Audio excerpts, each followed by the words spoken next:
Trong phao nó nâng sập rồi.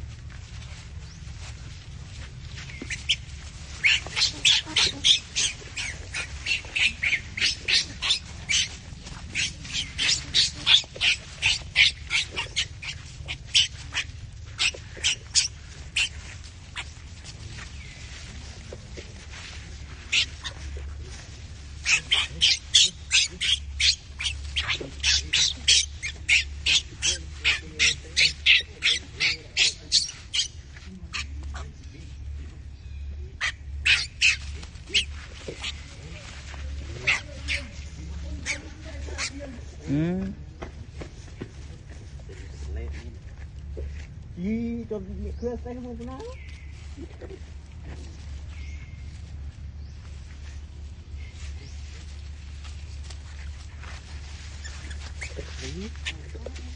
Đây cái chắc đấy tâm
bài này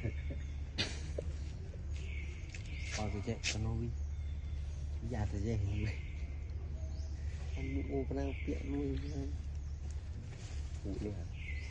đi na qua chua lên cái tôi thắp tiện tôi thôi thì nạp tham như này như tàu thì dân lên như này chua thọ mũi này khá tôi lao tiện nó ngon đâu giúp tiện lên đi cái lông cho tôi lấy cái cây cho nó cầm tiện sàn bạn này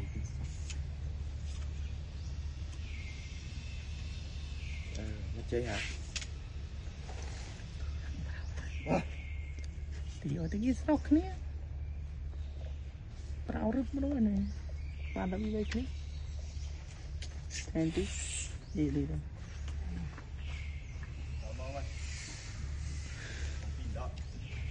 cho vay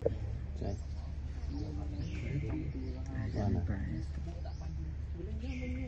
cái này làm sao đây khám chơi hả cái này làm chứ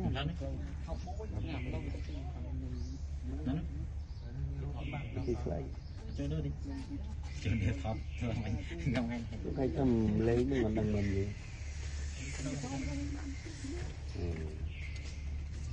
mâm này nè mâm này nè hay gì mà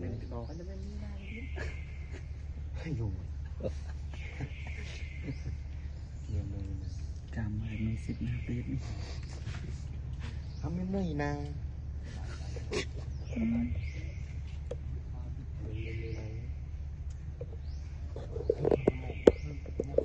chúng con cá lai bom đi thông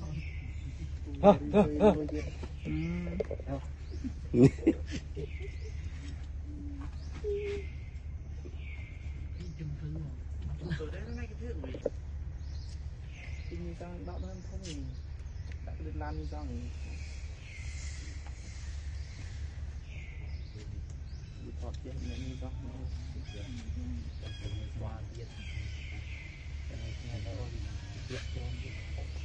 em mới có chuyện đôi khi vừa cuốn mới không nhìn tớt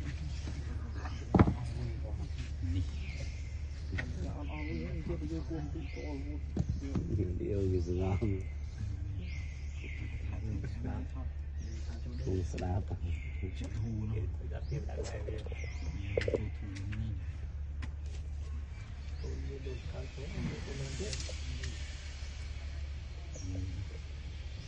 đâu bạn đại trên ôi mà đồ những nơi trong một việc hôn muốn đi để thì sao một lâu chưa khó hôn làm lên cho mình lên đấy toàn là lấy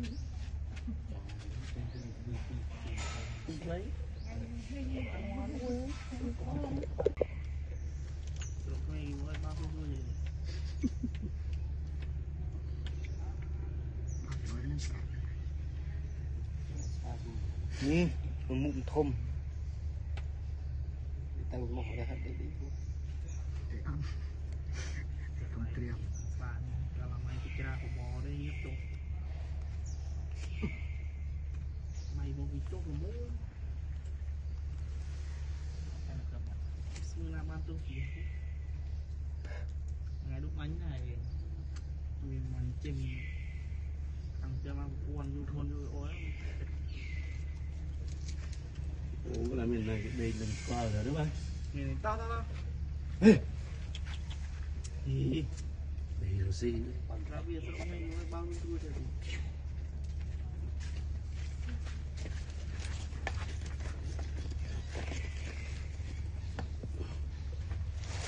chạy trừ cả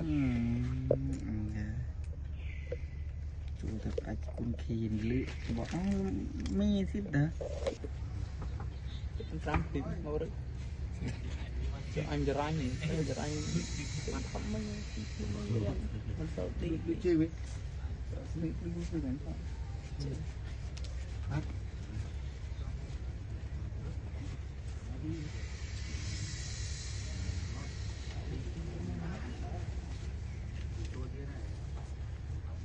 nung thom của ma cân rô đã hay mà chưa nghe bạn đơn gì đó nè thông nó này nè nè thông nó này nhà bán revia mà chưa nè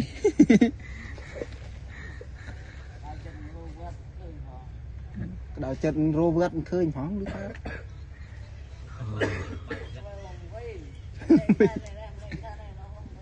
đã từ mũ bay chìm rồi mai tiếp tới đó rồi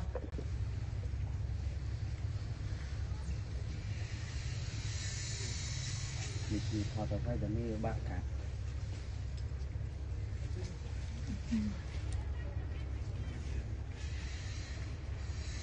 cùng cùng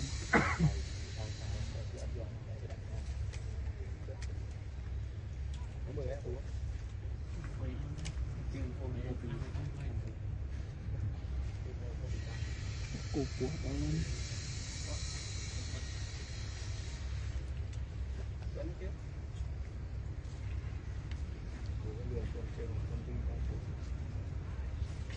thôi thoát chạy đi thì là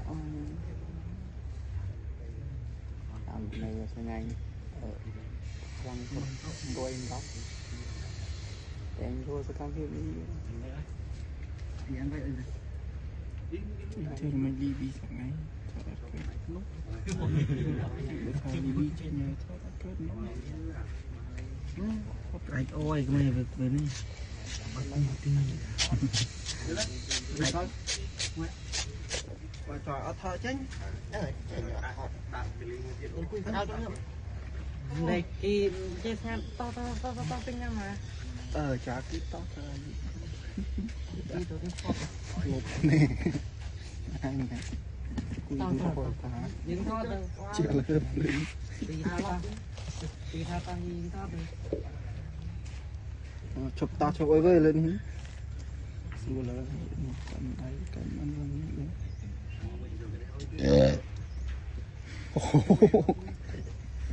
trực tập hôm trên đi ngắt rồi biết đều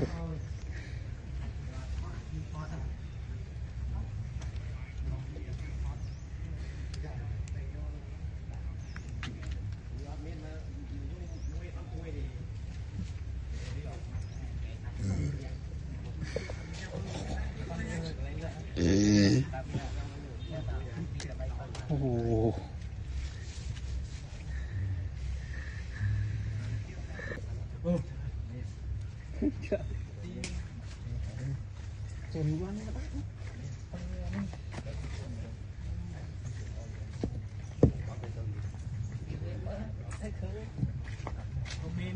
bắt dễ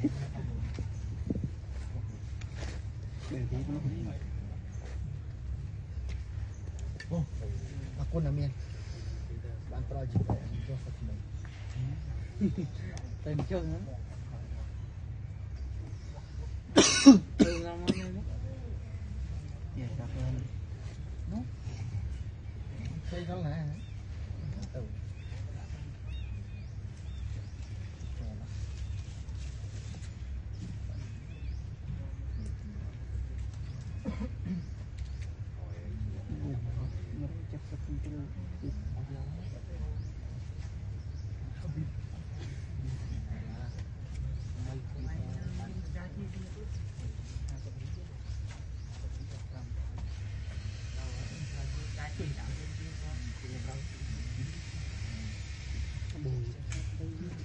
mình khâu xuống đi bắt có nhẹ thôi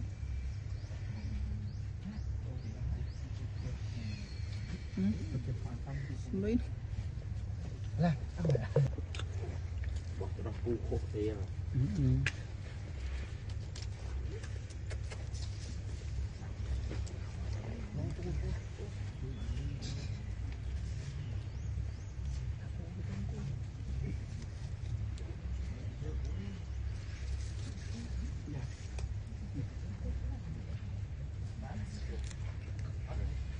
bên này em cao ạ.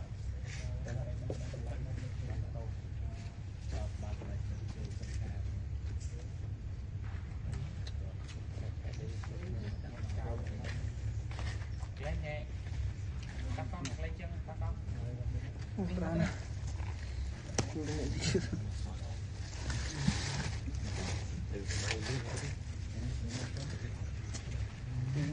muốn đi ở bên theo phao để đi khoa khoai đó anh đang rơi chuyện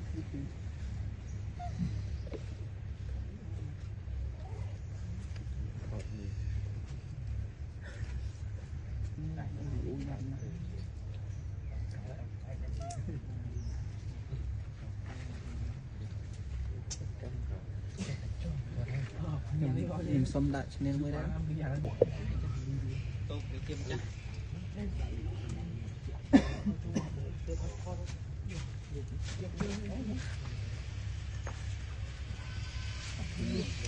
không sao mà cất đợi mà mình bán không cần đi săn tôi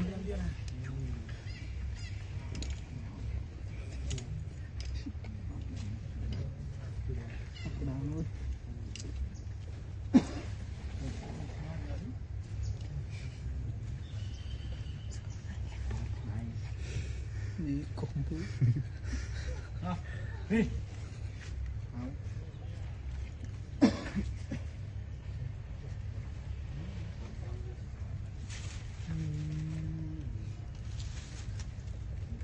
thêm dư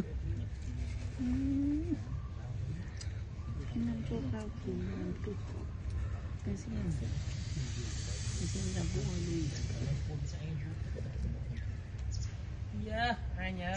nhà kiếp na kia cha lị ti ra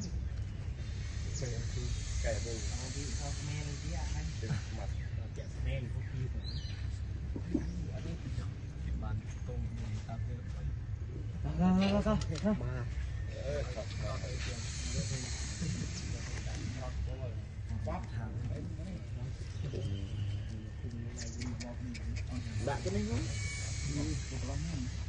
không chia chụp thọ tay chung tí thế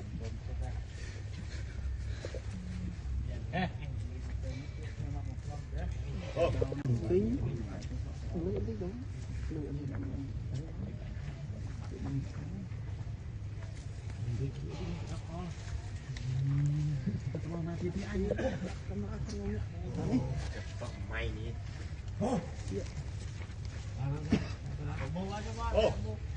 là để lời thử đăng à không đó đây ô đó đây đây mà anh ơi mình đây mẹ trăng chưa làm buôn chua đã để họ đại chứ đi điện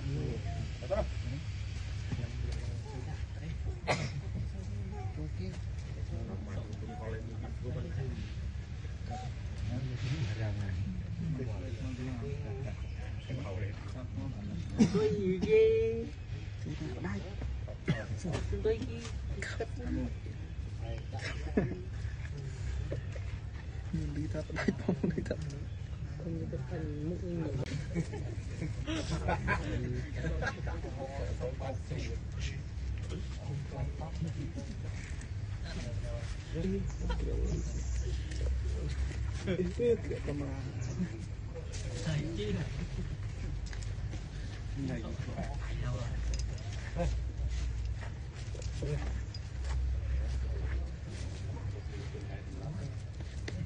Hoàng thưa mấy cái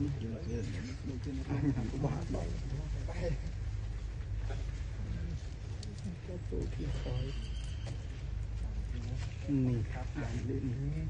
ngọc này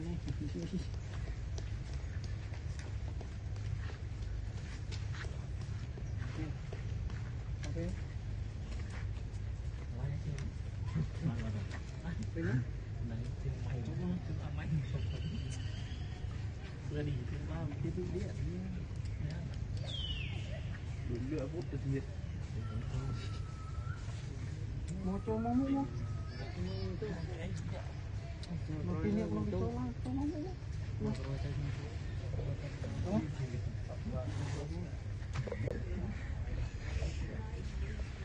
nào để đánh pro cá tiền chơi cho em hoặc mùi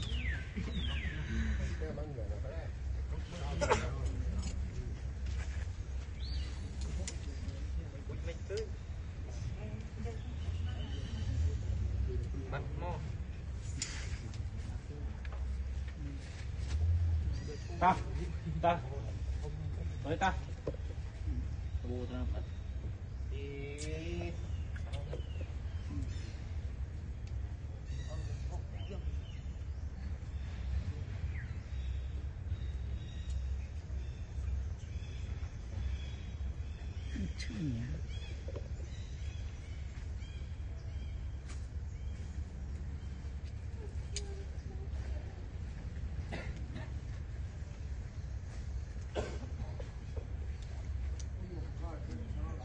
cắt cái ra đó ăn lớn che cơm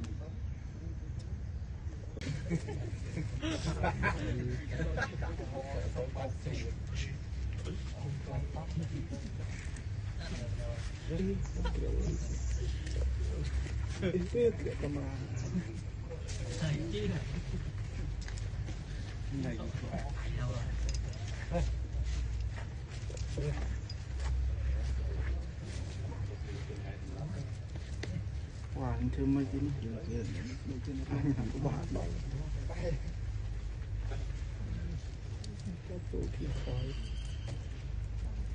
mình làm đến ngọc này này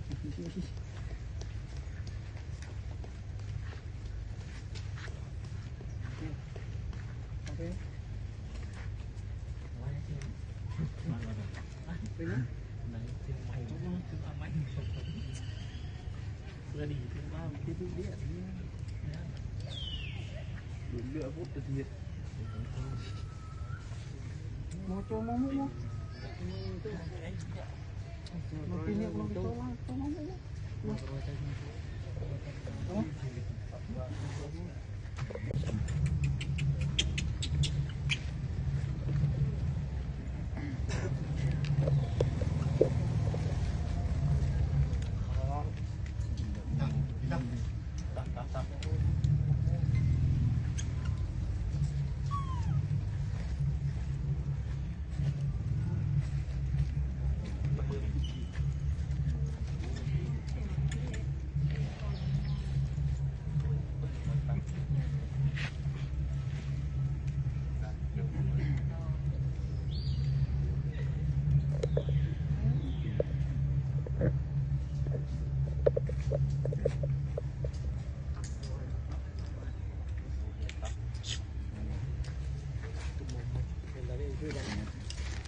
thoát vai la lên trong gạch sầu chỗ hả chỗ một đô la lại cướp chỗ đấy trong ruột đỡ ở nó chỉ khôn về với cấp ba năm đến trong ruột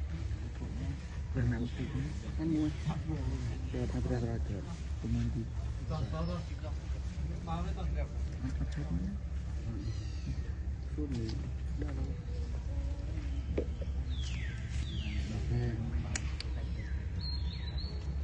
cái đó thì